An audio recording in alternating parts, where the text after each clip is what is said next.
Une fille pauvre mourait de faim jusqu'à ce qu'elle voie un hélicoptère s'écraser. Elle trouve et sauve un millionnaire qui en tombait. Elle n'aurait jamais imaginé qu'il changerait sa vie, mais elle n'aurait jamais imaginé non plus que le monde s'effondrerait. Si cette histoire vous a intéressé, n'oubliez pas de vous abonner à notre chaîne et dites-nous de quelle ville vous nous regardez. Continuons. Le soleil n'était pas encore levé lorsque Lucie se réveilla en sursaut, son petit corps de 6 ans tremblant de froid qui pénétrait par les fissures des murs en bois. Son estomac lui faisait mal, non pas de cette douleur aiguë de celui qui ressent une faim passagère, mais de cette douleur profonde et constante de celui qui ne se souvient plus de son dernier repas complet. À ses côtés, recroquevillé sous une couverture fine et élimée, Thomas, son petit frère de 4 ans, dormait d'un sommeil agité. Ses cheveux foncés collaient à son front en sueur. La fièvre était revenue pendant la nuit. Lucie toucha son front de ses doigts délicats, sentant la chaleur qui émanait de la peau de son frère. Elle devait trouver un médicament. Mais comment? La cabane où il vivait se trouvait au bout d'une ruelle étroite, dans un quartier oublié de la ville, où les maisons s'entassaient les unes sur les autres, comme un château de cartes sur le point de s'effondrer. Depuis que leur mère n'était pas rentrée à la maison 3 mois auparavant, Lucie avait assumé des responsabilités que ses petites épaules pouvaient à peine porter. Elle se leva avec précaution pour ne pas réveiller Thomas. Dans l'unique pièce qui servait de chambre, salon et cuisine, elle chercha quelque chose qu'elle pourrait échanger contre de la nourriture. Il n'y avait pas grand-chose. Quelques assiettes ébréchées, une vieille casserole, des vêtements trop usés pour avoir une quelconque valeur. Sur l'étagère improvisée avec des planches, elle trouva le dernier paquet de biscuits, gardé pour une urgence. Elle regarda Thomas qui s'agitait, inquiet, et décida que ce moment était une urgence. Elle divisa le biscuit en minuscules morceaux, le faisant durer le plus longtemps possible, tout en nourrissant son frère. « Mange lentement », chuchota-t-elle, l'aidant à s'asseoir. Thomas mâchait avec difficulté, les yeux mi-clos de fièvre. Quand il eut fini, il se recoucha, tremblant. La matinée avançait, lente et impitoyable. Lucie savait qu'elle devait sortir, essayer d'obtenir de l'aide, mais la peur de laisser Thomas seul la paralysait. La dernière fois qu'elle était sortie chercher de la nourriture, elle était revenue pour le trouver en pleurs, recroquevillé dans un coin, appelant leur mère, qui ne viendrait pas. Madame Martin, la voisine qui veillait parfois sur eux, avait déménagé la semaine précédente. « Je n'en peux plus de voir tant de misère », avait-elle dit, évitant de regarder les enfants pendant qu'elle emportait ses quelques affaires. Maintenant, ils étaient vraiment seuls. Le bruit distant d'hélices déchira l'air, faisant courir Lucie jusqu'à la fenêtre. Les hélicoptères n'étaient pas inhabituels dans cette région. Les riches de la ville survolèrent souvent la zone, se rendant à leur rendez-vous important sans avoir à affronter le chaos des rues en dessous. Elle observait ces machines avec un mélange de fascination et de ressentiment, imaginant ce que ce serait d'avoir tant d'argent qu'on puisse simplement voler au-dessus des problèmes. C'est alors que quelque chose d'étrange se produisit. L'hélicoptère, qui volait plus bas que la normale, commença à faire un bruit différent, plus aigu, plus désespéré. Lucie plissa les yeux, essayant de mieux voir à travers la vitre sale de la fenêtre. L'appareil vacillait de façon erratique, perdant rapidement de l'altitude. « Thomas, reste ici, dit-elle, couvrant soigneusement son frère. Tu promets de ne pas sortir du lit ?» Il acquiesça faiblement, ses yeux fiévreux peinant à rester ouverts. Lucie hésita un moment, son petit cœur partagé entre le devoir de s'occuper de son frère et quelque chose de plus grand qu'elle ne comprenait pas totalement, une urgence, un appel qu'elle ne pouvait ignorer. Le bruit des hélices devenait de plus en plus irrégulier, plus proche. En courant hors de la cabane, Lucie vit le moment exact où l'hélicoptère, maintenant complètement hors de contrôle, disparaissait derrière un ensemble de bâtiments abandonnés, à seulement quelques pâtés de maisons. Le bruit de la chute résonna dans le bidonville, faisant aboyer les chiens et sortir les gens aux fenêtres. Lucie n'hésita pas une seconde. Avec un dernier regard vers sa cabane, où Thomas reposait, elle commença à courir en direction de l'accident. Ses pieds nus connaissaient chaque pierre, chaque trou de ce chemin. Tandis qu'elle courait, une seule certitude grandissait dans sa poitrine. Quelqu'un avait besoin d'aide, et elle, qui avait si souvent rêvé d'être aidée, ne pouvait pas tourner le dos. Gilberte Leroy ajusta le nœud de sa cravate en soie, italienne, tout en observant Paris s'éveiller à travers la fenêtre de son bureau au dernier étage. À 52 ans, il avait conquis tout ce que l'argent pouvait acheter, mais ce matin-là, quelque chose le dérangeait. Un vide que, même son compte bancaire à 9 chiffres, ne parvenait pas à combler. Son reflet dans la vitre blindée lui renvoyait l'image d'un homme qui avait réussi. Cheveux grisonnants, méticuleusement taillés, costume sur mesure, montre qui coûtait plus cher qu'un appartement. Mais ses yeux portaient une solitude qu'aucun luxe ne parvenait à masquer. « Monsieur le roi, l'hélicoptère est prêt », annonça son assistante pour la dernière fois. Dans 10 minutes, elle quitterait son poste. La 12e a démissionné cette année-là. Non qu'il s'en souciât. Les gens étaient remplaçables comme des pièces d'une machine. Il prit sa mallette en cuir et se dirigea vers l'héliport. La journée promettait d'être comme tant d'autres. Réunions, décisions qui affecteraient des centaines de vies, chiffres qui se transformeraient en plus de zéro sur son compte. La seule différence était qu'aujourd'hui, il devait traverser la ville pour une réunion de l'autre côté de Paris. « Le temps est un peu instable, monsieur », avertit le pilote, mais Gilberte se contenta d'un geste dédaigneux de la main. Le temps, comme les gens, était quelque chose qu'il croyait pouvoir contrôler. Tandis que l'hélicoptère prenait de l'altitude, son esprit vagabonda vers la dernière conversation qu'il avait eue avec son médecin. La solitude peut tuer autant que n'importe quelle maladie, avait dit le docteur, un homme qu'il payait des petites fortunes pour entendre des vérités qu'il préférait ignorer. L'appareil commença à traverser la ville, passant au-dessus de gratte-ciel qui diminuaient progressivement jusqu'à se transformer en immeubles plus modestes, puis en maisons, puis en bidonville. Gilberte évitait toujours de regarder en bas durant cette partie du trajet. Cette réalité n'appartenait pas à son monde. C'est alors que le premier signe de problème apparut. Un bruit étrange, une vibration inhabituelle. Le pilote fronça les sourcils, ses mains tendues sur les commandes. « Monsieur, quelque chose ne va pas ?» La voix du pilote se faisait à peine entendre au-dessus du bruit croissant des hélices. « Nous allons tenter un atterrissage d'urgence. » Mais il n'y avait nulle part où atterrir. En dessous d'eux, une mer de toits improvisés s'étendait à perte de vue. L'hélicoptère commença à perdre de l'altitude rapidement, tournoyant de façon incontrôlée. Pour la première fois depuis des décennies, Gilberte ressentit une peur réelle. Pas la peur calculée des affaires, mais la terreur primitive de celui qui fait face à sa propre mortalité. Il s'accrocha à son siège, tandis que des images de sa vie défilaient dans son esprit. Une succession de conquêtes vides, de relations superficielles, de moments où il avait choisi le pouvoir plutôt que la connexion. L'impact fut violent. Métal tordu, verre brisé, le monde tournant selon des angles impossibles. Quand tout s'arrêta enfin, Gilbert était à demi conscient, coincé entre les ferrailles. Le pilote, à ses côtés, ne bougeait plus. Une douleur lancinante parcourait son corps. Il essaya de bouger, mais chaque mouvement était une agonie. Le sang coulait d'une coupure profonde sur son front, troublant sa vision. Pour la première fois, son argent, son pouvoir, ses contacts, rien de tout cela n'importait. Là, blessé et vulnérable, il n'était qu'un homme. Le son de petits pas hésitants parvint à ses oreilles.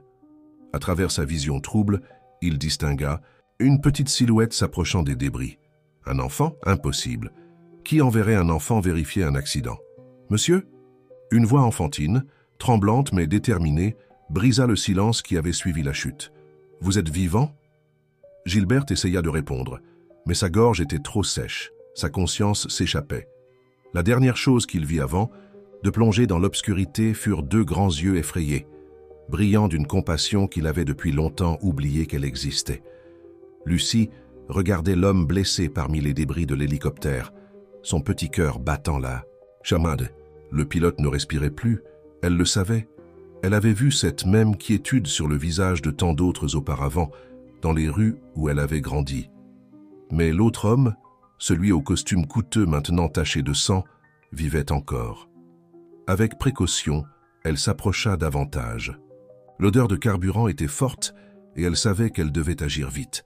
Ses yeux parcoururent l'endroit, évaluant la situation comme seul un enfant qui a grandi dans l'adversité saurait le faire. Elle ne pouvait pas sortir l'homme toute seule, elle était trop petite. Elle avait besoin d'aide, mais qui aiderait?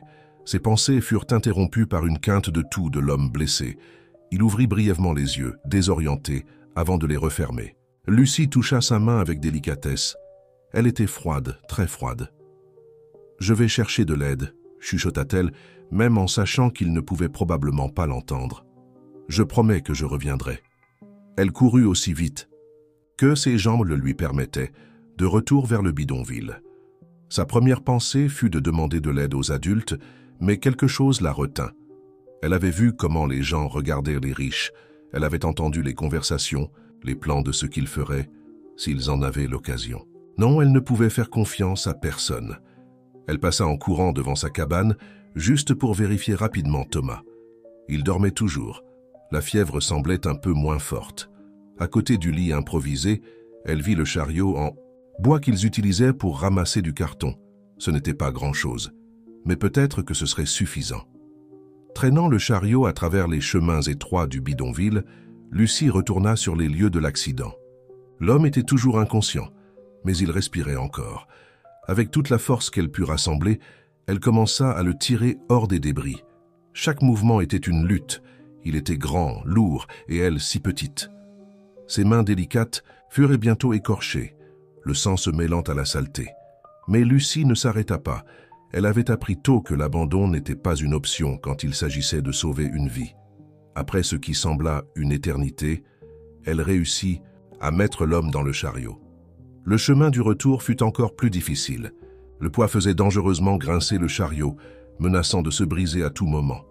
Lucie devait s'arrêter tous les quelques mètres, ses jambes tremblant sous l'effort.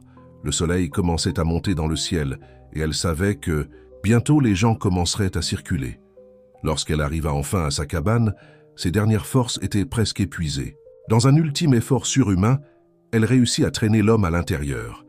Thomas se réveilla avec le bruit, ses yeux écarquillés de peur en voyant l'étranger. « Qui est-ce, Lucie ?» demanda-t-il, sa voix affaiblie par la fièvre. « Quelqu'un qui a besoin d'aide », répondit-elle simplement, tout en essayant d'installer l'homme plus confortablement sur le seul matelas qu'ils avaient. La coupure sur son front saignait encore. Lucie prit un morceau de tissu propre, un des rares qu'elle gardait pour les urgences, et commença à nettoyer la blessure avec de l'eau qu'elle avait réussi à recueillir de la pluie de la veille. Ses mains tremblaient, mais ses mouvements étaient doux. C'est alors qu'elle remarqua quelque chose dans la poche de sa veste, un portefeuille en cuir fin. Pendant un moment, elle ressentit une tentation qu'elle n'avait jamais éprouvée auparavant. Voici l'occasion d'obtenir de la nourriture, des médicaments pour Thomas, tout ce dont ils avaient besoin. Il suffisait de prendre l'argent et de laisser l'homme dans un hôpital. Mais quelque chose l'en empêcha. Peut-être était-ce la façon dont il gémissait de douleur, aussi vulnérable que son petit frère malade. Peut-être était-ce le souvenir de la voix de sa mère, avant qu'elle ne disparaisse, disant que le caractère était la seule chose que personne ne pouvait vous voler. Elle posa le portefeuille sur une boîte en carton qui servait de table. D'abord, elle devait sauver cet homme. Ensuite, elle réfléchirait à ce qu'il fallait faire. Ce que Lucie ne savait pas, c'est que sa décision, prise avec la pureté d'un enfant qui croit encore au bien même après avoir connu tant de mal, changerait non seulement le destin de cet homme, mais le sien propre, de manière qu'elle n'aurait jamais pu imaginer. L'obscurité se dissipa peu à peu de l'esprit de Gilberte, laissant place à une douleur aiguë qui semblait venir de chaque partie de son corps. Il essaya d'ouvrir les yeux, mais un seul obéit, l'autre était couvert par quelque chose qui ressemblait à un pansement improvisé. L'environnement autour de lui était confus, différent de tout ce qu'il connaissait. Il était allongé sur un matelas mince au sol, couvert d'un drap qui, bien que propre, montrait des signes évidents d'usure prolongée. Les murs étaient en bois, avec des fissures par lesquelles entrait une faible lumière. L'odeur était un mélange de moisi et de quelque chose qu'il n'arrivait pas à identifier, peut-être de la nourriture. Il essaya de bouger et un gémissement involontaire s'échappa de ses lèvres. Immédiatement, il entendit de légers pas s'approcher. Une petite fille apparut dans son champ de vision, portant une tasse en aluminium cabossée. « Vous êtes réveillé ?» dit-elle, sa voix douce mais ferme. « Vous devez boire de l'eau. » Gilberte essaya de parler, mais sa gorge était trop sèche. La petite fille, avec une délicatesse surprenante, l'aida à lever la tête et à boire. L'eau était tiède, avec un goût étrange, Mais à ce moment-là, elle semblait la chose la plus précieuse au monde. « Où suis-je » réussit-il finalement à demander, sa voix rauque et faible. « Dans ma maison », répondit-elle simplement. L'hélicoptère s'est écrasé. L'autre monsieur, elle hésita et Gilberte comprit. Son pilote, Dupont, qui travaillait avec lui depuis 15 ans, était mort. Une quinte de toux le secoua, faisant souffrir tout son corps. La petite fille mit rapidement quelque chose sous sa tête, cela semblait être un tissu plié, servant d'oreiller. C'est alors que Gilberte remarqua un autre mouvement dans la pièce.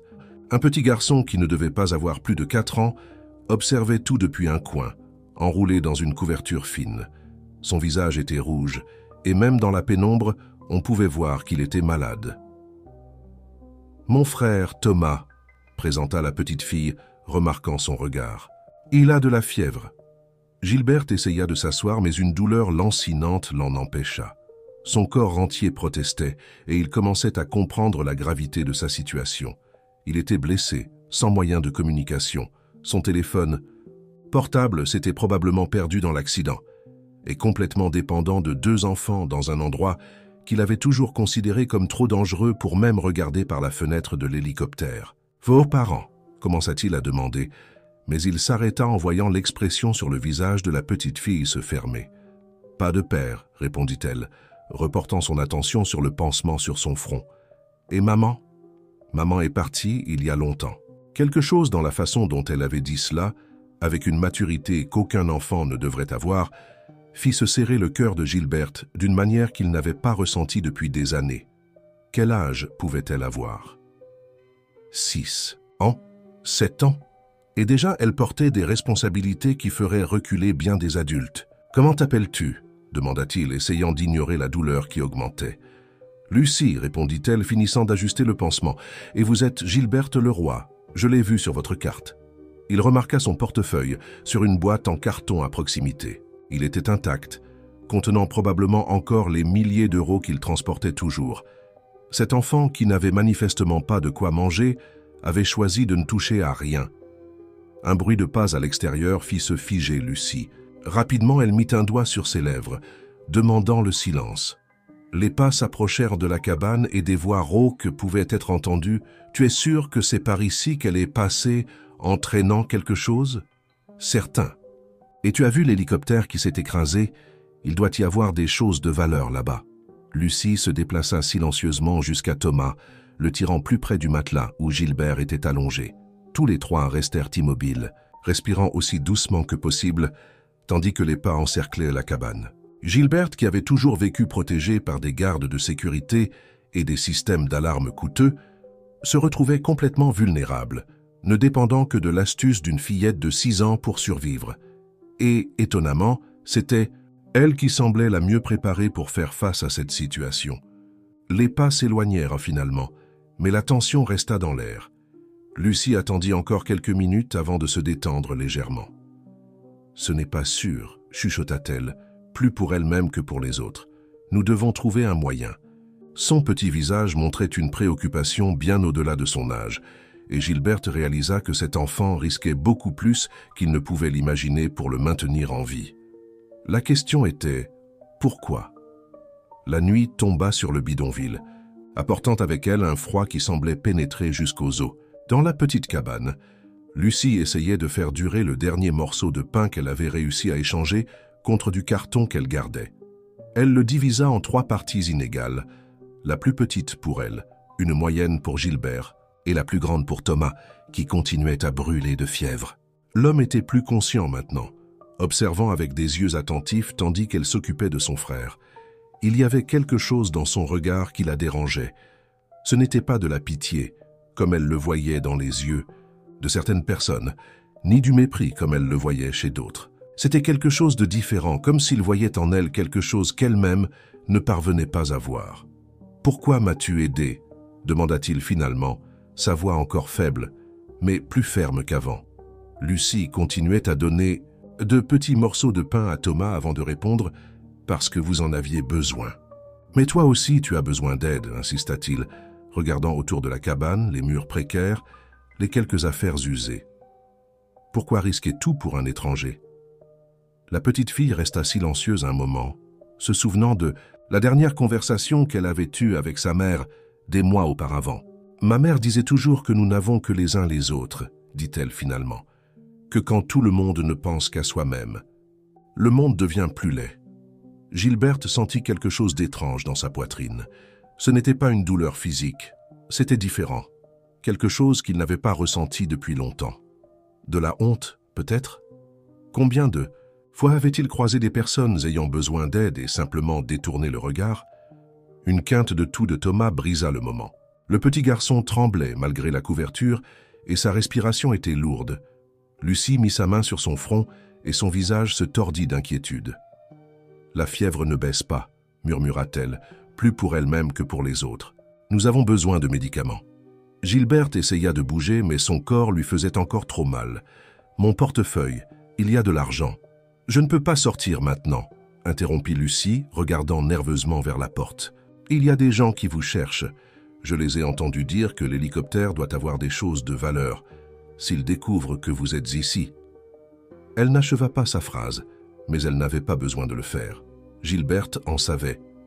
Assez sur le monde pour savoir ce qui arriverait si l'on découvrait un millionnaire blessé et vulnérable dans un bidonville.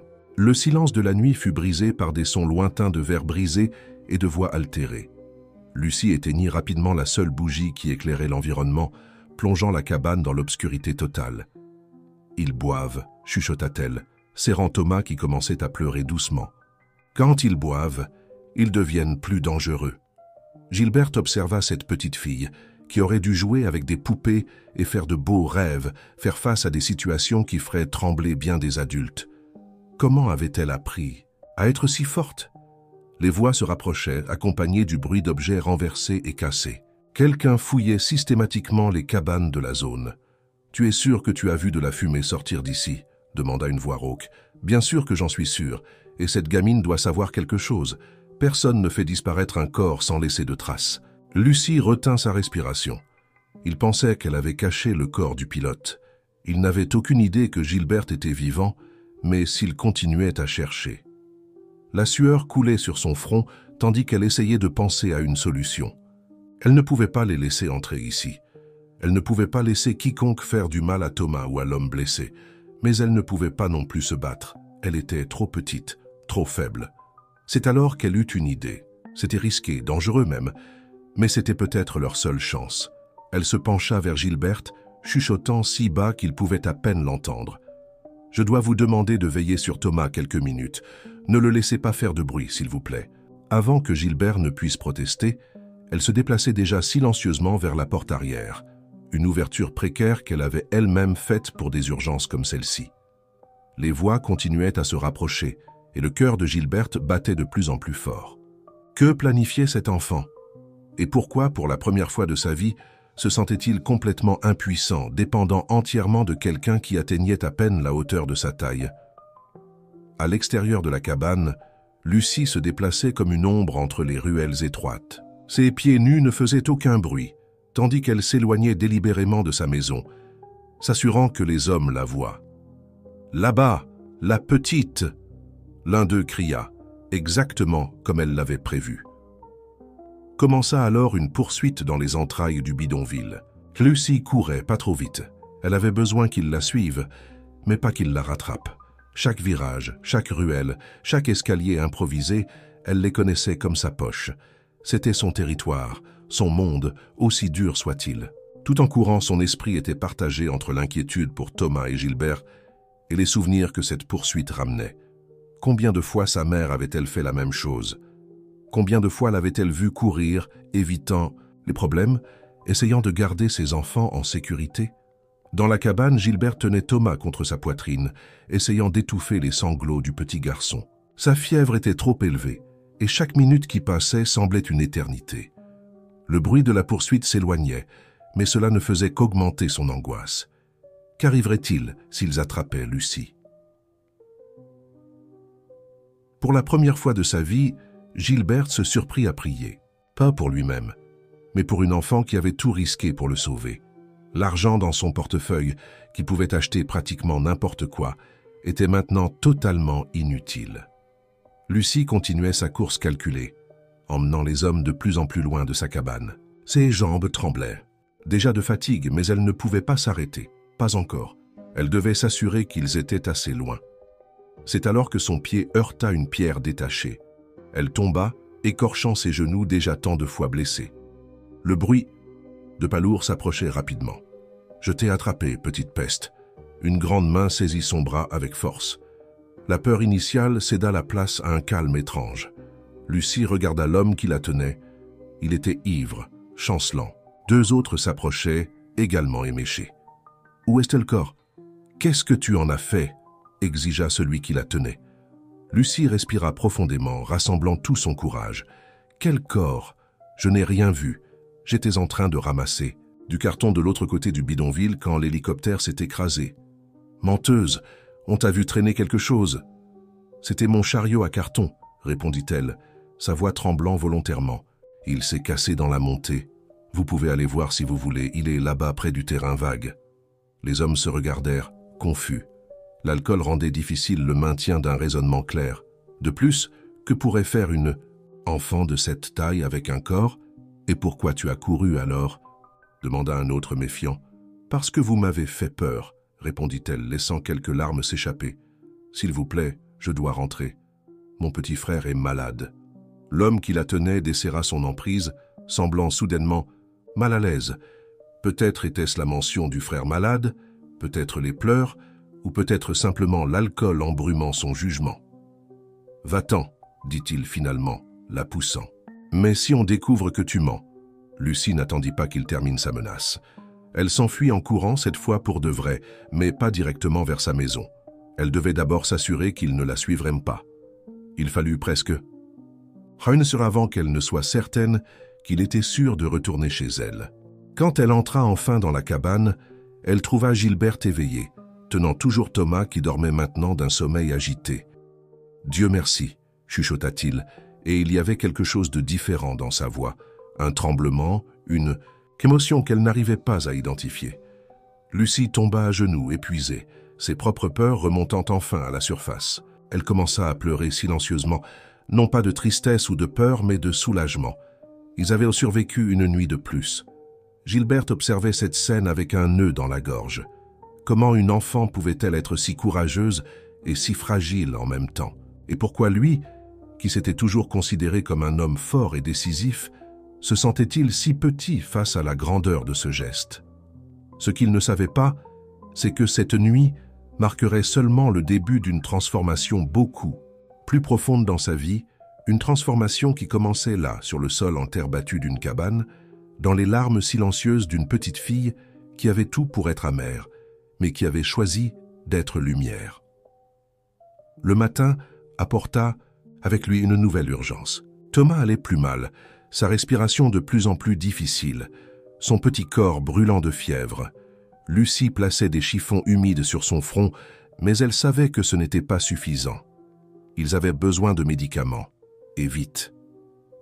Gilberte observait la scène avec une angoisse croissante. Ses propres blessures semblaient insignifiantes face à la souffrance de cet enfant. À chaque respiration difficile de Thomas, chaque gémissement de douleur, il sentait comme si quelque chose était arraché de sa poitrine. « Je dois sortir », dit finalement Lucie, sa voix tremblant légèrement. « Il a besoin de médicaments. » C'est dangereux. Gilberte essaya de se lever, mais son corps ne le permettait toujours pas. Ces hommes pourraient être dans les parages. « Il n'y a pas d'autre solution, » répondit-elle, changeant une fois de plus le chiffon sur le front de son frère. « Si la fièvre ne baisse pas ?» Elle ne termina pas la phrase, mais elle n'avait pas besoin de le faire. Gilbert pouvait voir la peur dans ses yeux, une peur profonde, viscérale, de perdre la seule famille qui lui restait. « Mon portefeuille, » dit-il. « Prends l'argent dont tu as besoin. » Lucie hésita. « Je ne peux pas utiliser de grosses coupures. Ils vont se méfier, poser des questions. Il n'y a que des enfants des rues qui ramassent du carton par ici. » Gilberte sentit son cœur se serrer. À quelle fréquence avait-elle dû penser de cette façon? Calculer chaque mouvement, chaque décision, comme une stratège précoce luttant pour sa survie? « Il y a quelques petites coupures dans la poche avant, » dit-il. « Ça devrait suffire pour acheter les médicaments sans éveiller les soupçons. » Lucie prit l'argent avec précaution, comme si elle craignait qu'il puisse brûler ses doigts.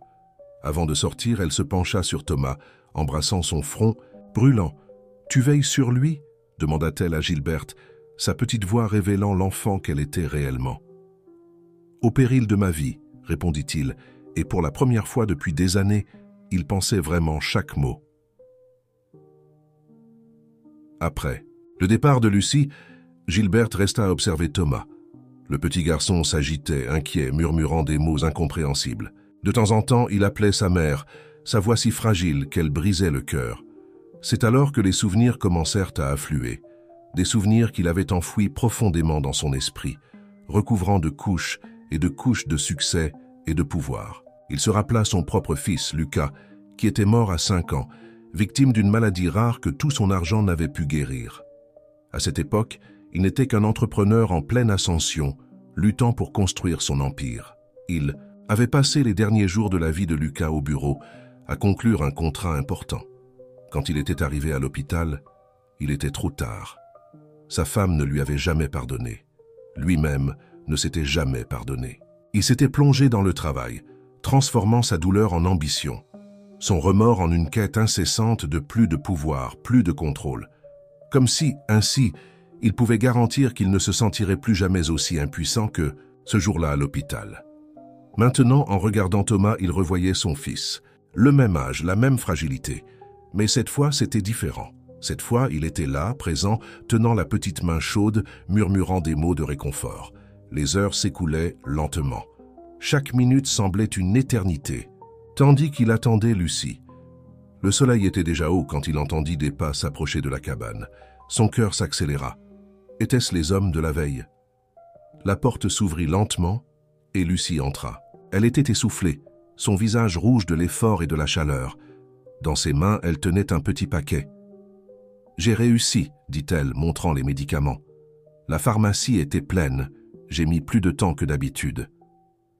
Mais il y avait quelque chose de différent dans son expression. Quelque chose qui n'était pas là quand elle était partie. Ses yeux étaient rouges, comme si elle avait pleuré. « Que s'est-il passé ?» demanda Gilberte, reconnaissant les signes que quelque chose n'allait pas. Lucie commença à préparer le médicament pour Thomas, ses mains tremblant légèrement. « Rien !» répondit-elle, mais sa voix la trahissait.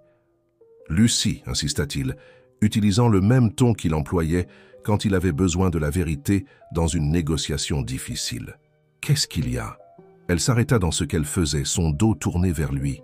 Quand elle parla enfin, sa voix était presque un chuchotement. « J'ai vu ma mère. » Le silence qui suivit la révélation de Lucie était lourd, chargé, c'est d'émotions non dites. Elle resta de dos, ses petites mains maintenant occupées à diviser le comprimé en doses plus petites pour Thomas. « Où ?» demanda doucement Gilberte, percevant à quel point cela l'affectait. « Près de la pharmacie », répondit-elle, sa voix tremblante. Elle était différente, plus maigre, les cheveux tout ébouriffés. Lucie se retourna finalement et Gilberte put voir les larmes qu'elle essayait de retenir. Elle m'a vu aussi, mais elle a fait semblant de ne pas me connaître. Elle a traversé la rue en courant. La douleur dans sa voix était palpable, crue. C'était la douleur d'une enfant qui, malgré tout ce qu'elle avait déjà traversé, ne comprenait toujours pas comment une mère pouvait simplement cesser d'aimer ses enfants. Parfois, continua-t-elle, donnant maintenant le médicament à Thomas avec soin, je rêve qu'elle revient, qu'elle explique qu'elle avait une raison importante de partir, qu'elle nous aime toujours. Gilbert sentit quelque chose se briser en lui. Combien de fois avait-il été celui qui était parti? Combien de relations avait-il sacrifiées au nom du succès, du pouvoir, du contrôle? Elle ne mérite pas tes larmes, dit-il, se surprenant lui-même par la colère dans sa voix. Je ne pleure pas pour elle, répondit Lucie, avec une sagesse qui ne correspondait pas à son âge. Je pleure pour Thomas. Il demande encore après elle tous les soirs avant de s'endormir. Le silence revint, interrompu seulement par la respiration difficile de Thomas. Le médicament commençait à faire effet, sa fièvre baissant lentement. C'est alors que de forts coups à la porte les firent tous les trois se figer. Une voix grave et autoritaire vint de l'extérieur. « Services sociaux, ouvrez la porte !» Le visage de Lucie perdit toute couleur. Gilberte vit la terreur dans ses yeux, une peur différente de celle qu'elle avait montrée la nuit précédente. Celle-ci était plus profonde, plus viscérale. Non, chuchota-t-elle, serrant Thomas qui commençait à se réveiller. Ils ne peuvent pas nous séparer. Je lui ai promis que je ne laisserai jamais cela arriver. Gilberte comprit immédiatement. Si les services sociaux découvraient 2 enfants vivant seuls dans ces conditions, ils seraient emmenés dans des foyers différents. Le lien entre le frère et la sœur, la seule chose qui les maintenait encore entiers, serait brisé. Les coups continuaient, plus insistants maintenant. Nous savons qu'il y a des enfants là-dedans. Les voisins nous ont informés. Lucie regarda autour d'elle, désespérée. Il n'y avait nulle part où fuir. La sortie arrière donnait sur une impasse, et Thomas était encore trop faible pour courir. C'est alors que Gilberte fit quelque chose qui le surprit lui-même. Ignorant la douleur qu'il ressentait encore, il força son corps à se lever. « Aide-moi » dit-il à Lucie qui courut pour le soutenir. Avec difficulté, il réussit à se mettre debout. « Qu'allez-vous faire » demanda-t-elle confuse. « Fais-moi confiance » répondit-il, boitant jusqu'à la porte. « Quand j'ouvrirai, prends Thomas et cachez-vous derrière ces caisses. Ne faites pas de bruit, peu importe ce que vous entendez. » Lucie hésita seulement une seconde avant de faire ce qu'il avait demandé. Dès que les enfants furent cachés, Gilbert ouvrit la porte. À l'extérieur, 2 assistantes sociales et un policier semblèrent choqués de voir un homme d'âge moyen, visiblement blessé, portant les restes d'un costume coûteux. « Puis-je vous aider » demanda-t-il, sa voix adoptant automatiquement le ton autoritaire qu'il utilisait lors de réunions importantes. « Nous avons reçu des signalements d'enfants abandonnés vivant ici, » dit l'une des assistantes, consultant son bloc-notes avec confusion. « Il doit y avoir une erreur, » répondit Gilberte, gardant son sang-froid malgré la douleur qu'il ressentait. « J'habite ici avec ma femme, elle travaille en ce moment. »« Et ses blessures ?» demanda le policier méfiant. « J'ai eu un accident. Je me rétablis à la maison, » répondit-il, laissant transparaître juste assez d'irritation dans sa voix. « Maintenant, si vous voulez bien m'excuser, j'ai besoin de me reposer. » Quelque chose dans sa posture, dans sa façon de parler, les fit reculer. Après tout, les personnes abandonnées ne se comportaient pas ainsi, ne parlaient pas avec cette autorité. Après leur départ, Gilbert ferma la porte et glissa jusqu'au sol, épuisé. Lucie sortit de la cachette avec Thomas, ses yeux écarquillés d'admiration et de confusion. « Pourquoi ?» demanda-t-elle simplement. Gilberte regarda les 2 enfants, l'une tenant l'autre comme il l'avait toujours fait, comme il le ferait toujours si cela dépendait de lui. « Parce que, » répondit-il, sa voix rauque d'émotion, « certaines promesses doivent être tenues. » Ce qu'il ne dit pas, ce que peut-être il n'était pas encore prêt à admettre, c'est que quelque chose en lui avait changé. Là, dans cette cabane précaire, il avait une seconde chance de faire ce qui était juste. Et cette fois, il ne faillirait pas. La nuit était tombée à nouveau sur le bidonville, mais cette fois, le silence à l'intérieur de la cabane était différent. Thomas dormait d'un sommeil plus tranquille, sa fièvre finalement contrôlée par les médicaments. Lucie était assise près de la fenêtre, observant la lune qui apparaissait entre les nuages, tandis que Gilberte, maintenant plus fort, parvenait à s'asseoir sans aide. « Comment était ta mère ?» demanda-t-il doucement, brisant le silence. « Avant de, tu sais ?» Lucie continua à regarder dehors, mais ses épaules se tendirent. « Elle était belle, » répondit-elle après un moment. « Et elle nous chantait pour nous endormir, même quand. Il n'y avait pas de nourriture, elle chantait, et on oubliait la faim pendant un moment. Ses petites mains jouaient avec l'ourlet de son chemisier usé, tandis qu'elle continuait. Après avoir perdu son emploi à l'usine, elle a changé.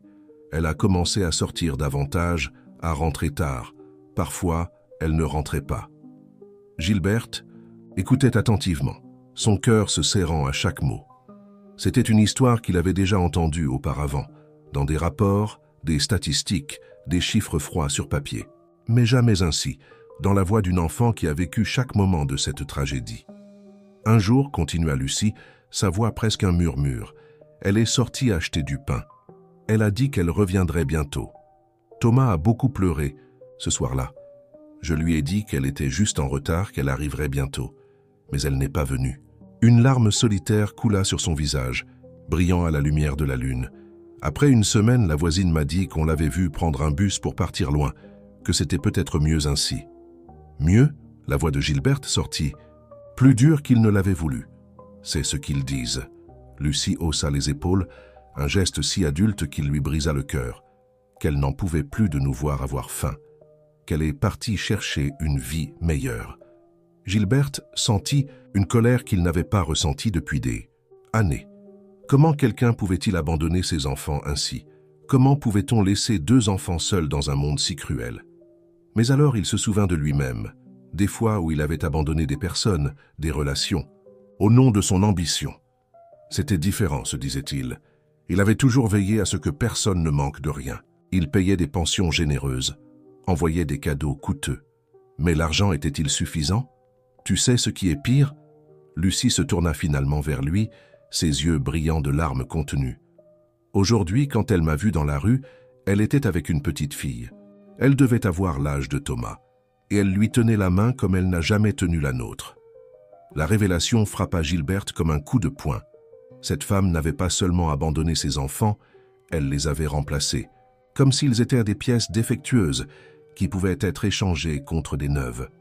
Parfois, continua Lucie, sa voix tremblante, je pense que c'était ma faute, que je n'étais pas assez bien, que si j'avais été meilleur. Non, la force dans la voix de Gilbert les surprit tous les deux. Ne pense jamais cela. Jamais. Il essaya de se lever, ignorant la douleur, mais ses jambes étaient encore faibles. Lucie courut pour l'aider comme elle le faisait toujours. Quand il réussit enfin à se tenir debout, il tint fermement ses épaules. « Regarde-moi, dit-il, attendant qu'elle lève les yeux. Tu es extraordinaire. Tu es plus forte, plus courageuse et plus digne que beaucoup d'adultes que je connais. Le problème n'était pas en toi, il ne l'a jamais été. » Lucie le regarda fixement, ses grands yeux cherchant en lui un signe de mensonge, de condescendance. Elle n'en trouva aucun. « Comment pouvez-vous en être si sûre ?» demanda-t-elle. Sa petite voix. Gilberte sentit quelque chose se briser en lui. Toutes les barrières qu'il avait construites au fil des ans, toutes les justifications qu'il avait utilisées pour ses propres échecs en tant que père, en tant qu'être humain, s'effondrèrent devant la pureté de cette question. « Parce que, répondit-il, sa voix rauque d'émotion, tu as fait pour moi un parfait étranger, plus que ta mère n'a fait pour ses propres enfants. Tu as tout risqué pour me sauver, pour prendre soin de ton frère, sans rien demander en retour. Ce n'est pas de la faiblesse, Lucie, c'est de la grandeur. » Les mots flottèrent dans l'air entre eux, chargés d'une vérité qui allait au-delà de ce moment, de ce lieu. C'était comme si l'univers avait conspiré pour mettre ces 2 âmes brisées sur le même chemin, afin qu'elles puissent, d'une certaine manière, s'aider mutuellement à se reconstruire. C'est alors qu'un bruit venant de la rue les fit se figer. Des pas lourds, des voix altérées s'approchant rapidement de la cabane. Mais cette fois, elles étaient différentes des voix de la nuit précédente.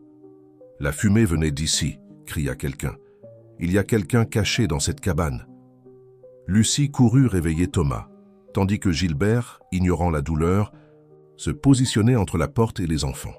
Quoi qu'il advienne, cette fois, il ne serait pas un simple observateur passif. Cette fois, il protégerait ses enfants de sa propre vie. Les voix se rapprochèrent de plus en plus, et il était maintenant possible de distinguer au moins 5 personnes différentes. L'odeur d'alcool était forte, même à travers les fissures du mur. « J'ai vu du mouvement ici à l'intérieur », cria quelqu'un. « C'est là qu'ils ont dû cacher les affaires de l'hélicoptère. » Lucie, tenant Thomas qui tremblait dans ses bras, regarda Gilberte avec désespoir. La sortie arrière était bloquée. Elle pouvait entendre des pas venant aussi de cette direction. Ils étaient encerclés. « Derrière moi », chuchota Gilberte, sa voix ferme malgré la peur qu'il ressentait, non pas pour lui-même, mais pour ces 2 enfants qui, en si peu de temps, étaient devenus plus importants pour lui que tout son empire financier. La porte trembla sous les premiers coups. Le vieux bois ne tiendrait pas longtemps. « S'il vous plaît, » supplia Lucie doucement, « ne les laissez pas prendre Thomas. » Ce fut à ce moment-là que quelque chose changea en Gilberte. Toute sa peur se transforma en une détermination inflexible. Il n'était plus l'homme d'affaires riche et puissant, habitué à tout résoudre avec de l'argent.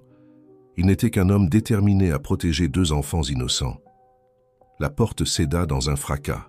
4 hommes entrèrent en titubant, suivis de 2 autres qui venèrent de l'arrière.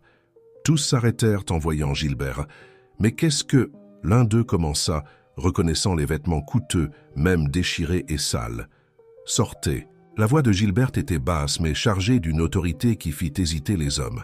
« Maintenant, regardez ça !» rit celui qui semblait être le chef. Le Richard a survécu.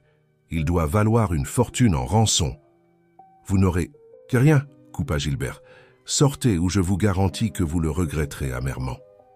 Les hommes rirent, mais il y avait une touche de nervosité dans leur rire. Quelque chose dans la posture de Gilberte, dans la façon dont il se plaçait, entre eux et les enfants, les faisait hésiter. « Et qui va nous en empêcher ?»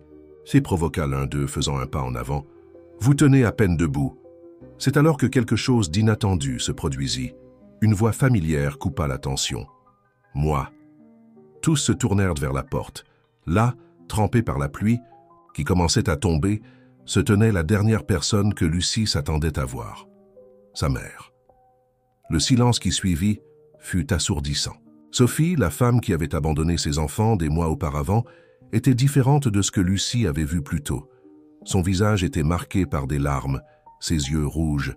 « Sortez d'ici », dit-elle aux hommes, sa voix tremblante. « Ou j'appelle la police immédiatement. »« Et pourquoi ferions-nous ça ?» défia le chef.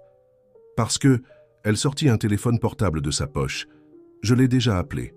Ils sont en route, et je suis sûr que vous ne voulez pas être ici quand ils arriveront. » C'était un mensonge, Lucie le savait. Sa mère avait toujours été douée pour mentir, mais quelque chose dans sa posture, dans sa conviction, fit reculer les hommes. « On s'en va, » murmura l'un d'eux. « Ça n'en vaut pas la peine. » Un par un, ils sortirent, lançant des regards furieux derrière eux. Quand le dernier d'entre eux eut disparu dans la nuit, Sophie fit un pas hésitant à l'intérieur de la cabane. « Lucie, » commença-t-elle, sa voix se brisant. « Je... » « Non, » interrompit Gilbert, se tenant toujours entre elle et les enfants. « Vous avez perdu ce droit. »« Je dois expliquer, » insista Sophie, des larmes coulant sur son visage. « Quand je t'ai vu aujourd'hui avec ces médicaments, j'ai réalisé que tu prends mieux soin d'eux, que je n'ai jamais réussi à le faire. » Lucie sentit Thomas bouger dans ses bras. Il avait reconnu la voix de sa mère. « Maman » appela-t-il, sa voix petite et confuse. Sophie sanglota, faisant un autre pas en avant, mais Gilbert ne bougea pas. « Pourquoi êtes-vous revenu ?» demanda-t-il, sa voix dure. « Pourquoi maintenant ?»« Parce que... » Sophie hésita, regardant les enfants, avec un mélange de honte et de regret. « Parce que j'ai enfin compris ce que j'ai perdu. J'ai vu Lucie aujourd'hui, si grande, si forte. Et j'ai réalisé que je n'ai jamais été la moitié de la mère qu'elle est pour Thomas. » Les mots frappèrent Lucie comme un coup de poing.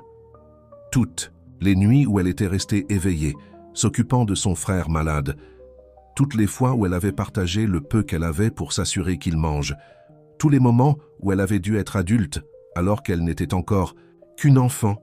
« Je ne veux pas que tu reviennes, » dit-elle finalement, sa voix étonnamment ferme. « Je n'ai plus besoin de toi. » Sophie recula comme si elle avait reçu une gifle. « Lucie, s'il te plaît. »« Non, » continua la petite fille, serrant Thomas plus fort. « Tu as choisi de partir. Tu as choisi une autre famille.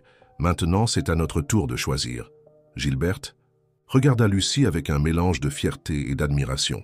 Cette petite fille, qui il y a quelques jours rêvait du retour de sa mère, était maintenant assez forte pour dire non. « Elle a raison, » dit-il à Sophie. « Partez.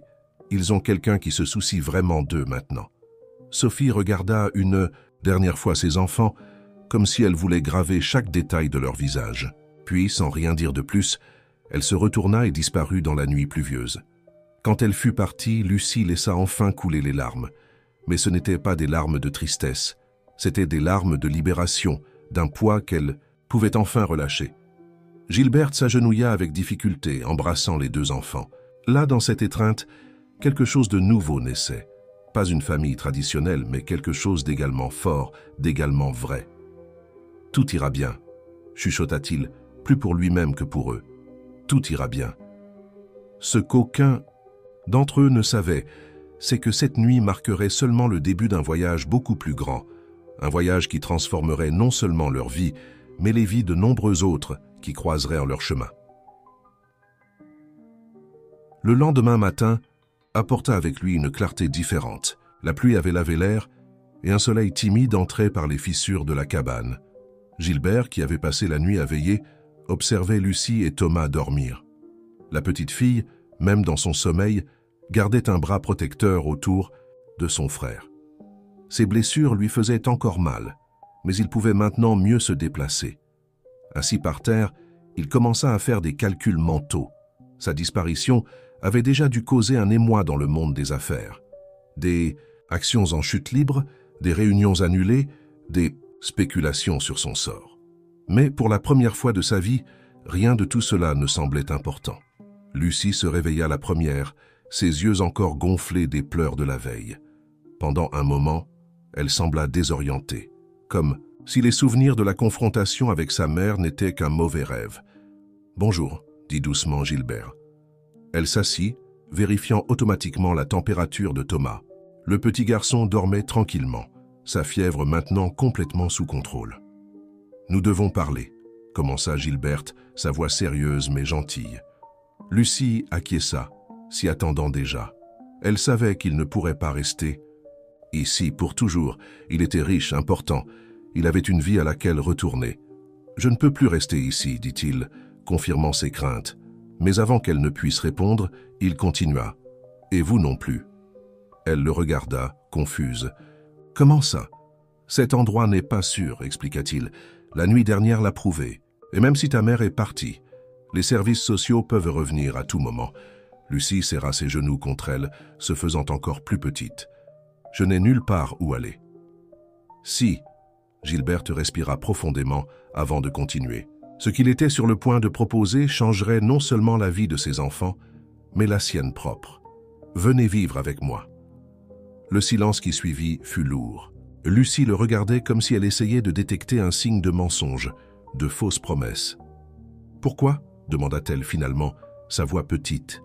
Gilberte s'approcha, ignorant la douleur dans ses côtes. « Parce que tu as sauvé ma vie. Pas seulement en me tirant des débris de l'hélicoptère, mais tu m'as sauvé de quelque chose de bien pire. Tu m'as sauvé de moi-même. » Des larmes commencèrent à se former dans les yeux de Lucie, mais elle les retint. « Mais, continua-t-il, il y a une condition. »« Laquelle ?» demanda-t-elle, s'attendant déjà au pire. « Tu dois recommencer à être une enfant, répondit-il, sa voix émue. Tu dois me laisser être l'adulte maintenant, me laisser m'occuper de vous, m'inquiéter pour la nourriture, les médicaments, la sécurité. » Lucie secoua la tête, effrayée. « Je ne sais pas comment faire. »« Moi non plus, » admit-il avec un petit sourire, « mais nous pouvons apprendre ensemble. » C'est alors que Thomas se réveilla, ses yeux ensommeillés parcourant l'environnement, jusqu'à trouver Gilberte. « Tonton Gilles » l'appela-t-il. C'est ainsi qu'il avait commencé à appeler Gilberte ces derniers jours. « J'ai faim. » Gilbert sentit son cœur se serrer. Combien de fois ce petit garçon avait-il dû dire cela avant, sans recevoir de réponse? « Nous allons résoudre ça, » dit-il, déterminé. « Mais d'abord, nous devons sortir d'ici. Vous me faites confiance ?» Lucie regarda son frère, puis Gilberte. Ces derniers jours, cet homme avait risqué sa vie pour eux, les avait protégés, avait montré plus d'attention que n'importe quel adulte dans leur vie. « Je te fais confiance, » répondit-elle. Finalement, Gilbert acquiesça, sentant le poids de cette confiance. « Alors donne-moi ton téléphone, » demanda-t-il. Lucie sortit de sa poche un vieux appareil avec l'écran fissuré. C'était son seul moyen de communication avec le monde extérieur, gardé précieusement pour les urgences. Gilberte composa un numéro qu'il connaissait par cœur. Après 3 sonneries, une voix anxieuse répondit « Allô ? Antoine ?» dit Gilbert, sa voix prenant un ton de commandement que Lucie n'avait jamais entendu auparavant. « J'ai besoin que tu m'écoutes attentivement. N'avertis personne que je suis au téléphone. Prends une voiture discrète, pas de chauffeur, et viens au bidonville des Lilas. Apporte des vêtements propres, taille enfant, pour une fille de 6 ans et un garçon de 4 ans. » Il y eut un moment de silence à l'autre bout de la ligne. « Monsieur, » répondit finalement Antoine, « avez-vous idée du chaos que votre absence a causé?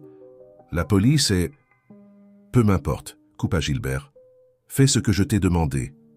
Et Antoine, si quelqu'un découvre cette conversation, tu es renvoyé. » Il raccrocha et regarda les enfants. « Dans 1 heure, nous partirons d'ici. Pour toujours. » Lucie commença à rassembler le peu d'affaires qu'ils avaient, quelques vêtements, une vieille photo de famille, la couverture préférée de Thomas. C'était peu de choses, mais elle portait des histoires, des souvenirs. « Vous n'avez pas besoin d'emporter quoi que ce soit, » dit doucement Gilbert. « Nous achèterons tout ce dont vous avez besoin. » Mais Lucie continua à mettre les objets dans un vieux sac. « Certaines choses, répondit-elle, ne peuvent pas être remplacées. » Gilberte observa en silence, comprenant finalement que richesse et valeur étaient des concepts très différents. Là, dans cette humble cabane, il y avait plus de richesse d'esprit que dans tout son manoir de marbre. Antoine arriva exactement 1 heure plus tard, garant une Renault Clio grise discrète à Béziers-Saint-Pétrosatz, l'entrée du bidonville. Ses yeux s'écarquillèrent en voyant l'état de son patron, le costume déchiré, les blessures encore visibles, boitant légèrement. Mais ce qui le surprit le plus, ce furent les 2 enfants qui l'accompagnaient. « Monsieur », commença-t-il, des millions de questions dans son expression. « Plus tard, Antoine », coupa Gilbert. « Maintenant, nous devons partir d'ici sans attirer l'attention. » Lucie tenait Thomas fermement, ses yeux attentifs à chaque mouvement, chaque ombre. Le sac avec leurs affaires était serré contre sa poitrine comme un bouclier. Ils montèrent rapidement dans la voiture. Antoine avait apporté les vêtements demandés, encore avec les étiquettes d'une boutique chère du centre commercial. Gilbert les donna à Lucie. « Vous pouvez vous changer dans la voiture, » dit-il. « Nous allons directement chez moi. » Pendant qu'Antoine conduisait, suivant des chemins moins fréquentés comme demandé, Gilbert observait les enfants dans le rétroviseur. Lucie aidait Thomas à mettre les nouveaux vêtements avec le même soin avec lequel elle faisait tout ce qui concernait son frère. « Où allons-nous » demanda-t-elle doucement, après avoir fini de s'habiller. « J'habite dans une maison à bas. »« Neuilly » répondit Gilberte. « Il y a un grand jardin des arbres, comme dans les films » interrompit Thomas, ses yeux brillants. Gilberte sourit, un sourire vrai qui atteignait ses yeux. « Mieux que dans les films. » Antoine se racla la gorge, attirant l'attention de Gilbert. « Monsieur, la presse campe devant votre maison. L'accident de l'hélicoptère, c'était dans tous les journaux. » Gilberte jura doucement. Bien sûr que les médias seraient là, la disparition d'un des hommes d'affaires les plus riches du pays ne passerait pas inaperçue. « Changement de plan, dit-il. Allons à ma maison de campagne dans l'Oise. Personne ne la connaît à part toi. » Antoine acquiesça, changeant de direction. Lucie, qui s'était tendue en entendant parler de la presse, se détendit un peu. Le voyage dura presque 2 heures. Thomas s'endormit sur les genoux de sa sœur, tandis que Lucie luttait pour garder les yeux ouverts. L'adrénaline des derniers. Jour commençait à exiger son dû. Quand ils arrivèrent enfin, le soleil était haut dans le ciel. La maison, une construction moderne et élégante au bord d'un petit lac, était entourée d'un mur haut qui garantissait l'intimité. « Nous sommes arrivés », annonça doucement Gilberte. Lucie réveilla Thomas avec délicatesse. Quand ils sortirent de la voiture, les 2 enfants restèrent paralysés, regardant la maison avec un mélange de peur et d'admiration. « C'est grand », chuchota Lucie. « Venez », appela Gilberte, boitant jusqu'à la porte. « Entrons. » Antoine les suivit avec les quelques bagages. À l'intérieur de la maison, le luxe était évident mais discret. Meubles élégants, œuvres d'art au mur, une vue spectaculaire sur le lac à travers d'immenses fenêtres. « Antoine », appela Gilbert, « je veux que tu ailles au supermarché. Achète de la nourriture, des vêtements pour les enfants, des produits, d'hygiène, tout ce dont une maison a besoin. » Il donna sa carte de crédit à son assistant, qui semblait encore abasourdi par toute la situation. « Et Antoine », ajouta-t-il, « pas un mot à ce sujet à qui que ce soit. Absolument personne. » Après le départ d'Antoine, Gilbert se tourna vers les enfants. Thomas explorait déjà le salon avec curiosité enfantine, tandis que Lucie restait immobile, tenant son sac comme si c'était une bouée de sauvetage. « Venez voir vos chambres, » dit-il. Montant les escaliers, il leur montra 2 chambres communicantes, l'une décorée dans des tons doux de bleu, l'autre en vert clair. Toutes 2 avaient de grands lits confortables, des armoires vides attendant d'être remplies. « Elles sont à nous ?» demanda Lucie, sa voix tremblante. « Oui », répondit Gilberte, « vous pouvez choisir celle que vous préférez. » Thomas courut immédiatement vers la chambre bleue, sautant sur le lit avec une joie qui fit briller les yeux de Gilberte. Mais Lucie restait immobile à la porte, comme si elle craignait que tout ne disparaisse si elle bougeait. « Qu'est-ce qu'il... Aya » demanda-t-il gentiment. « Et si ?» Elle hésita, sa voix presque un murmure. « Et si on ne sait pas comment vivre comme ça ?» Gilberte s'agenouilla devant elle, ignorant la douleur dans ses côtes. « Lucie, regarde-moi, demanda-t-il. Tu as survécu dans les pires conditions possibles. Tu as pris soin de ton frère quand beaucoup d'adultes auraient abandonné. Tu as sauvé ma vie quand personne d'autre ne le pouvait. Crois-moi, tu peux faire n'importe quoi. » Les mots touchèrent quelque chose de profond en elle. Des larmes commencèrent à couler sur son visage, non pas des larmes de tristesse ou de peur, mais de soulagement, comme si finalement elle pouvait relâcher un poids qu'elle portait depuis si longtemps. Gilbert la serra dans ses bras, et pour la première fois depuis que sa mère était partie, Lucie se permit d'être simplement une enfant de 6 ans ayant besoin de réconfort. « Tout ira bien », chuchota-t-il, une promesse de plus qui s'ajoutait à tant d'autres qu'il avait l'intention de tenir. Tout ira bien. Ce qu'aucun d'entre eux ne savait, c'est que ce moment de paix serait bref. Quelque part à Paris, les engrenages étaient déjà en mouvement, menaçant de détruire le fragile bonheur qu'ils commençaient à construire. Les jours dans la maison de campagne établirent une routine tranquille. Gilbert, se remettant encore de ses blessures, passait les matinées dans le bureau improvisé gérant son entreprise à distance par l'intermédiaire d'Antoine, tandis que les enfants découvraient peu à peu les merveilles de leur nouvelle vie. Thomas s'épanouissait comme une plante enfin exposée au soleil après longtemps dans l'ombre. Ses joues auparavant pâles prenèrent des couleurs. Son sourire auparavant rare était maintenant constant. Pour la première fois de sa courte vie, il pouvait être simplement un enfant. Lucie, en revanche, luttait encore pour s'adapter. Gilbert la surprenait souvent en train de cacher de la nourriture sous son oreiller, ou de vérifier nerveusement les portes et les fenêtres avant de dormir. Des habitudes forgées par la survie ne disparaissaient pas du jour au lendemain. Par un après-midi particulièrement chaud, alors qu'il observait les enfants jouer dans le jardin à travers la fenêtre de son bureau, Gilberte reçut un appel qui changerait tout. « Monsieur », la voix d'Antoine était tendue, « nous avons un problème. » Gilbert sentit son cœur se serrer. « Que se passe-t-il » ? « Le conseil d'administration. Ils remettent en question vos décisions, votre disparition, les transactions récentes, le fait que vous dirigiez tout à distance. Et alors, ils convoquent une réunion extraordinaire pour demain. Ils veulent voter votre mise à l'écart. » Gilberte ferma les yeux, sentant le poids de cette information. Son entreprise, construite au fil des décennies, était en danger. Tout, son empire pourrait s'effondrer. « Combien de temps ai-je ? La réunion est à 9 heures du matin. Si vous ne vous présentez pas, j'y serai, » coupa Gilberte. « Prépare tout. » Il raccrocha et reporta son regard sur le jardin. Lucie aidait Thomas à construire un château de sable, quelque chose qu'il n'avait probablement jamais fait auparavant. La joie sur leur visage était comme un poignard dans son cœur. Comment leur dirait-il qu'ils devaient partir?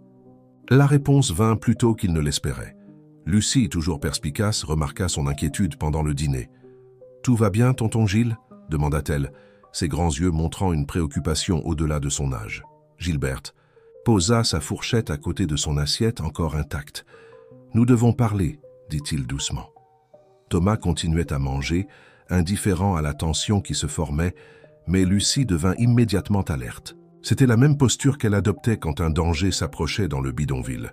« Je dois retourner à Paris demain, » commença-t-il, choisissant ses mots avec soin. « Juste pour une journée, pour résoudre des choses importantes. » Ceci. Fourchette de Lucie tomba dans son assiette avec un tintement métallique. « Tu vas revenir, n'est-ce pas ?» La vulnérabilité dans sa voix brisa le cœur de Gilberte. Combien de fois avait-elle posé cette même question à sa mère? « Bien, sûr que je reviendrai, » répondit-il fermement. « Je te le promets. Les promesses peuvent être brisées, » dit-elle doucement en repoussant son assiette. « Pas les miennes. » Gilberte se leva, contourna la table et s'agenouilla à côté d'elle. « Lucie, regarde-moi. Tu m'as fait confiance jusqu'à présent. J'ai besoin que tu me fasses confiance encore une fois. » Elle le regarda, ses yeux brillants de larmes contenues. « Combien de temps ?»« Un jour, au maximum 2. Antoine restera ici avec vous, et vous pourrez m'appeler à tout moment. » Lucie acquiesça lentement, mais Gilbert pouvait voir que quelque chose avait changé. Une ombre était revenue dans ses yeux, celle qu'il s'était tant efforcé d'éloigner. Ces derniers jours. Après le dîner, alors qu'il aidait Thomas à se préparer pour dormir, il entendit Lucie dans la chambre d'à côté. Elle était en train d'organiser le petit sac qu'elle avait apporté du bidonville, celui qui contenait leurs quelques affaires. Son cœur se serra en comprenant. Elle se préparait à un nouvel abandon. Plus tard, quand la maison fut enfin silencieuse, Gilbert s'assit dans son bureau, une décision se formant dans son esprit. Il prit le téléphone et fit une série d'appels à son avocat, son comptable, quelques contacts importants. Si le conseil voulait la guerre, il l'aurait, mais cette fois, il se battrait non seulement pour son entreprise, mais pour quelque chose de bien plus important. Quand il termina le dernier appel, il était déjà minuit passé. Il alla vérifier les enfants avant de se coucher, comme il avait pris l'habitude de le faire. Thomas dormait profondément, un léger sourire sur ses lèvres, mais la chambre de Lucie était vide. Pendant un moment, la panique s'empara de lui. Puis il entendit un bruit venant du jardin. Elle était là, assise, dans le sable, regardant le lac. La pleine lune éclairait son petit visage, révélant une expression qu'aucun enfant ne devrait porter. « Tu n'arrives pas à dormir ?» demanda-t-il doucement, s'asseyant à côté d'elle. Elle secoua la tête. « Je garde tout en mémoire, » répondit-elle. Le bruit de l'eau, l'odeur de l'air, la sensation du sable, pour ne pas oublier après. Gilberte sentit quelque chose se briser en lui. « Lucie, » commença-t-il, sa voix émue, « je ne vais pas vous abandonner. Jamais. » « Tout le monde dit ça, » répondit-elle, regardant toujours le lac, jusqu'à ce qu'il parte. C'est alors que Gilberte prit une décision qui changerait non seulement sa vie, mais le destin de tous ceux qui l'entouraient. Une décision qui, il le savait, provoquerait un séisme dans le monde des affaires. Mais en regardant cette petite fille, qui avait fait preuve de plus de courage et de dignité que bien des adultes qu'il connaissait, il réalisa qu'il n'y avait pas de choix à faire.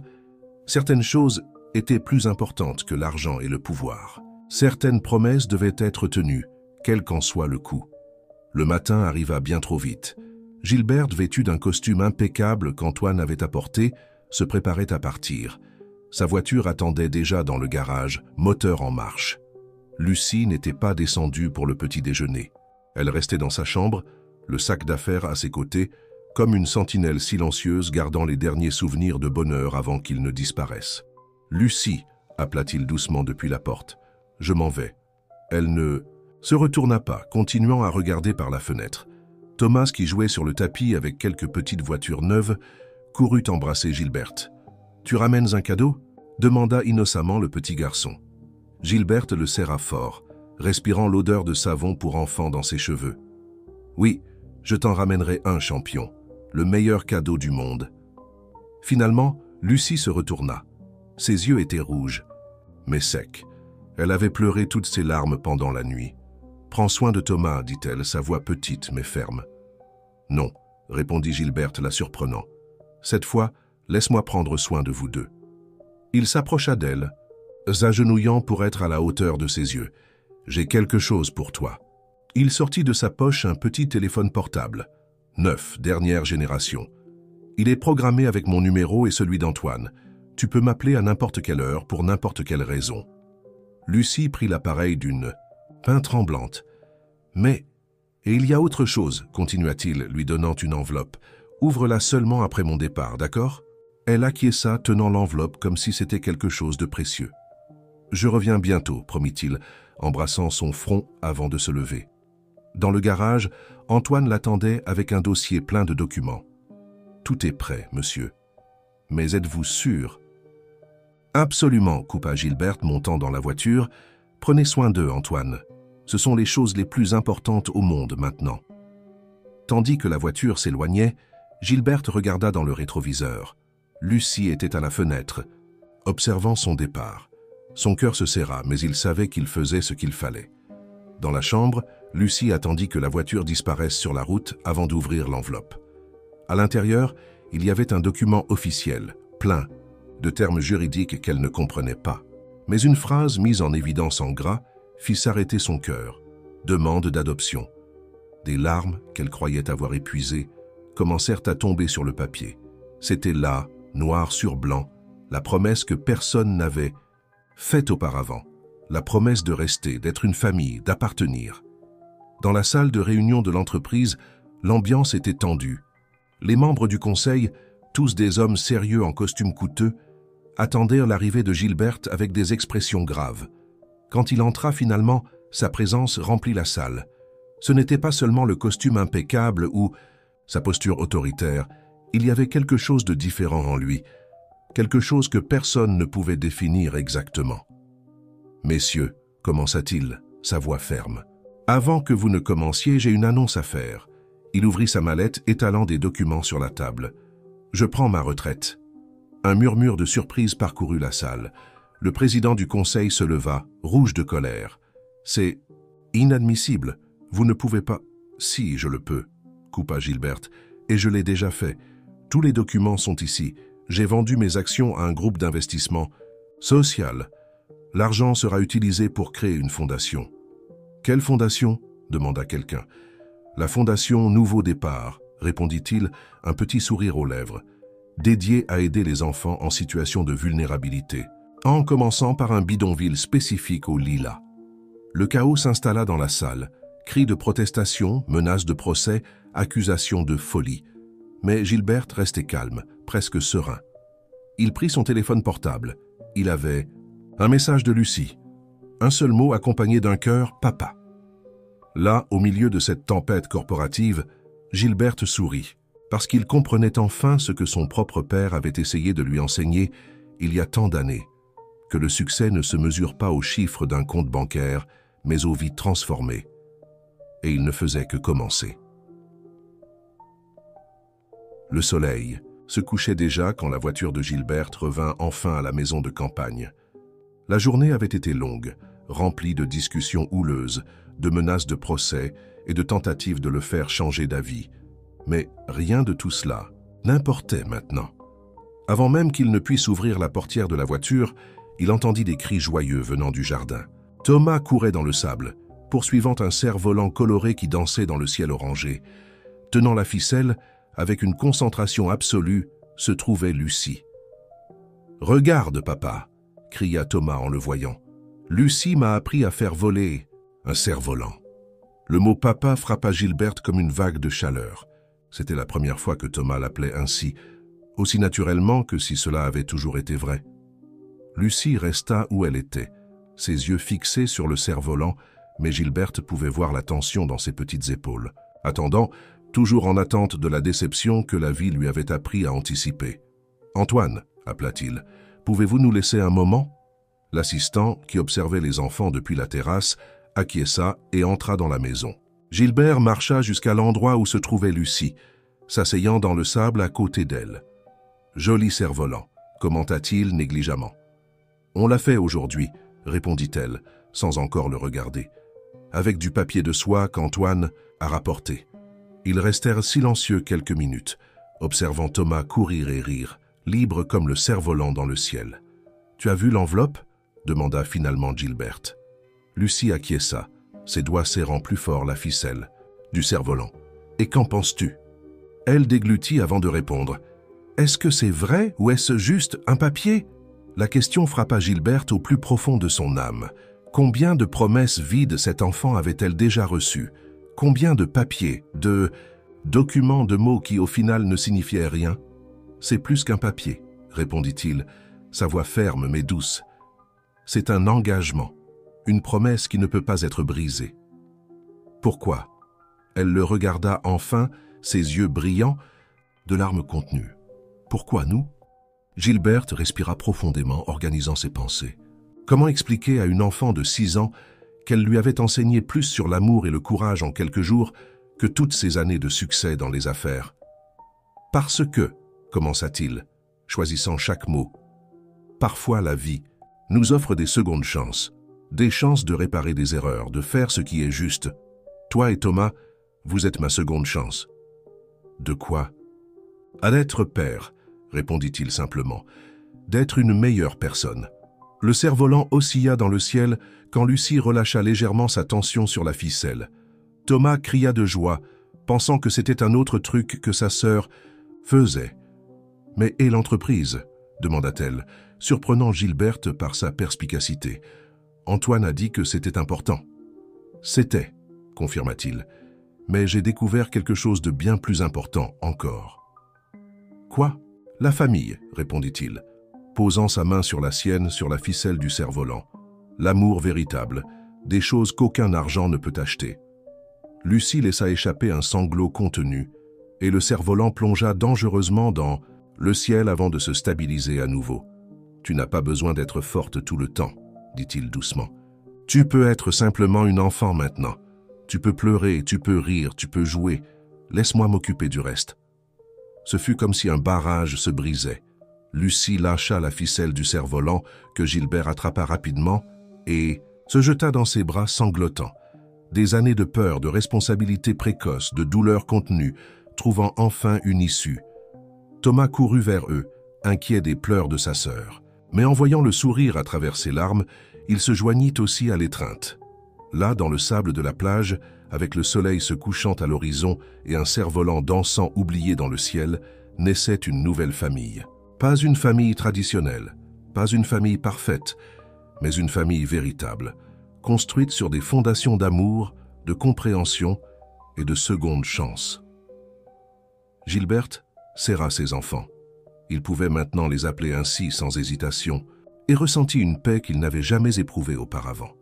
Tout son argent, tout son pouvoir, toutes ses réalisations semblaient insignifiants comparés à ce moment.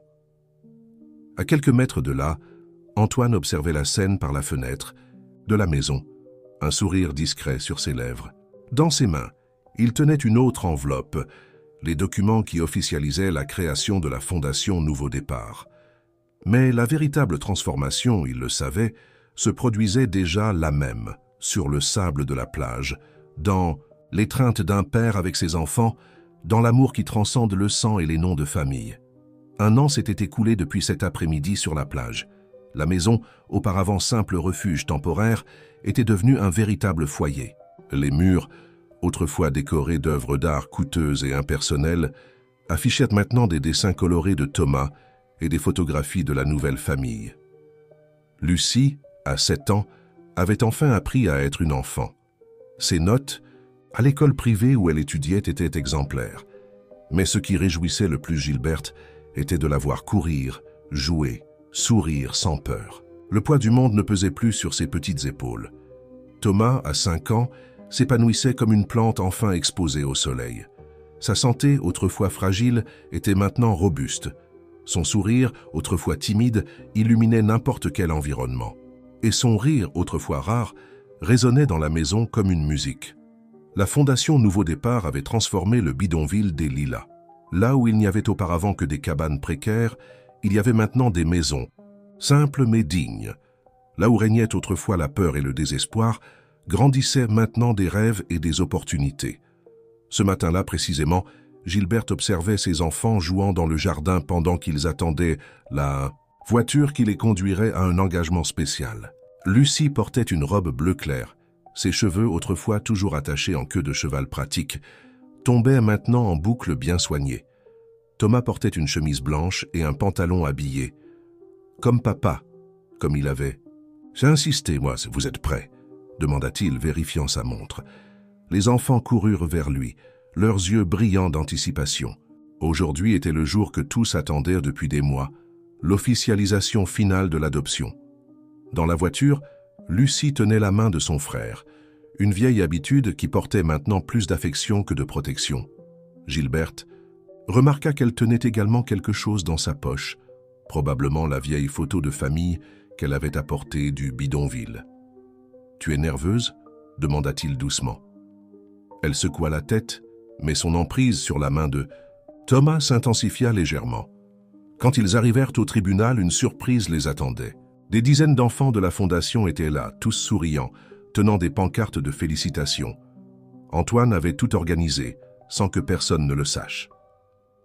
La juge, une dame à l'expression gentille, sourit en voyant la famille. Entrer. Elle connaissait bien l'histoire, non seulement par les documents officiels, mais parce qu'elle avait elle-même visité la Fondation à plusieurs reprises. « Nous sommes ici aujourd'hui, commença-t-elle, pour officialiser ce que le cœur sait déjà, que la famille ne se définit pas par le sang, mais par l'amour. » Lucie serra la main de Gilberte, qui n'avait pas réalisé jusqu'alors qu'il tremblait légèrement. « Gilberte Leroy, continua la juge, vous avez renoncé à une fortune, au pouvoir, au statut, pour vous consacrer à ses enfants. Pourquoi ?» Il regarda ses enfants, Lucie avec sa force tranquille et son immense cœur, Thomas avec sa joie contagieuse et son innocence préservée, et sut exactement quoi répondre. « Parce qu'ils m'ont sauvé, dit-il simplement. Pas seulement de l'accident, mais de moi-même. Ils m'ont appris que la vraie richesse ne se mesure pas en argent, mais en sourires, en câlins, en petits moments de pur bonheur. » La juge acquiesça, satisfaite. « Et vous, les enfants, que diriez-vous de votre nouveau père ?» Thomas n'hésita pas. « C'est le meilleur papa du monde. » Il raconte. « Une histoire tous les soirs et ne se fâche jamais quand je fais des erreurs dans mes devoirs. » Tout le monde rit, mais Lucie resta silencieuse, ses yeux fixés sur quelque chose qu'elle avait sorti de sa poche, la vieille photo de famille. « Lucie ?» appela doucement la juge. La petite fille regarda la photo une dernière fois avant de la tendre à Gilbert. « Tu la gardes pour moi ?» demanda-t-elle. « Je n'ai plus besoin de porter le passé. Je veux vivre le présent. » Gilbert sentit des larmes s'échapper de ses yeux, tandis qu'il prenait la photo, non pas pour la cacher ou l'oublier, mais pour la préserver comme partie d'une histoire qui les avait menés jusqu'ici. La juge sourit, prenant son stylo. « Alors, c'est décidé. Par le pouvoir qui m'est conféré, je déclare Gilbert Leroy officiellement père de Lucie et Thomas Leroy. » Les applaudissements qui suivirent furent assourdissants. Les enfants de la fondation jetèrent des pétales de fleurs. Antoine essayait de dissimuler ses propres larmes, mais rien de tout cela n'importait pour les trois qui s'embrassaient au centre de la salle. Ils étaient enfin, officiellement et irrévocablement, une famille. Plus tard, de retour au lac, Gilbert observait ses enfants jouant dans le sable. Le soleil se couchait à l'horizon, peignant le ciel des mêmes couleurs que cet après-midi un an auparavant, quand un cerf-volant dansant avait témoigné de la naissance de cet amour. « Papa !» appela Lucie, courant vers lui avec quelque chose dans les mains. « Regarde ce que j'ai trouvé !» C'était un coquillage, parfaitement formé, avec des couleurs qui changeaient selon la lumière. « Il est magnifique !» dit-il, admirant le cadeau. « Comme ?»« Notre famille !» répondit-elle avec un sourire, différente de la normale, mais spéciale quand même. Gilbert serra sa fille dans ses bras, observant Thomas qui venait en courant les rejoindre. À l'horizon, le soleil plongeait dans le lac, terminant un cycle et en commençant un autre. Ce n'était pas une fin de conte de fées traditionnel. C'était mieux. C'était réel. Une histoire d'amour véritable, de courage, de transformation.